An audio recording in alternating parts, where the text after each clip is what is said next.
L'assistance a accordé une particulière attention aux chargés de communication des VVF, dont le thème a épaté les magistrats des parquets près le tribunal des grandes instances et près le tribunal de paix de Béni. Gédéon Bakereti a lancé à Béni ce samedi la campagne Zéro braconnage et la vulgarisation des lois relatives à l'environnement. Les manipulateurs de la loi ont recommandé aux vaillants communicateurs du Fonds mondial pour la nature de disponibiliser à temps réel ces textes relatifs à la conservation et à la protection de la nature.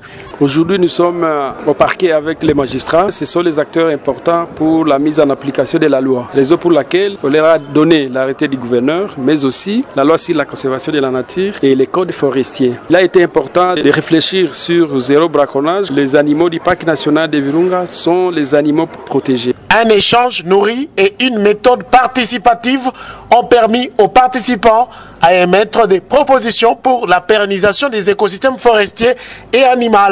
Et à l'issue de cette activité, quelques participants se sont exprimés. Nous pensons que ça valait la peine et nous formulons le vœu de voir que WWF multiplie ce genre d'initiatives, surtout qu'en ce jour, l'environnement est menacé.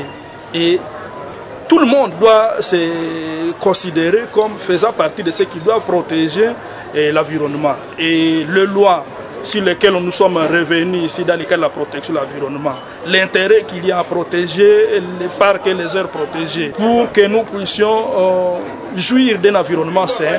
Nous pensons que c'est aussi les droits humains et donc, en tant que défenseurs des droits humains et de paix, nous ne pouvons pas être indifférents vis-à-vis des questions qui intéressent la protection de l'environnement. Je réponds au nom de M. Jean-Claude Batier-Bamaès, chef du parquet pour le tribunal de paix de Béni. C'est une nouvelle dimension, une donnée importante qui entre dans l'arsenal juridique. Il est tout à fait normal que nous puissions nous imprégner de réalité de la conservation, de la protection de la nature. Et je crois que cet atelier est arrivé vraiment au bon moment.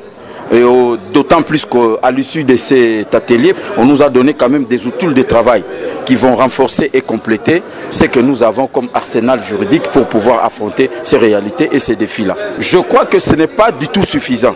Ici, là, aujourd'hui, on n'a fait que annoncer. Étant donné la complexité et l'importance de la matière, nous avons demandé en termes de recommandations qu'il y ait un atelier pour renforcer nos capacités dans ce domaine-là. Pour rappel, cette activité était la énième de ce genre en ville de Béni, organisée par le Fonds mondial pour la nature, WWF, partenaire à l'Institut congolais pour la conservation de la nature, ICCN. Sikou Province Béni, RTCT Goma.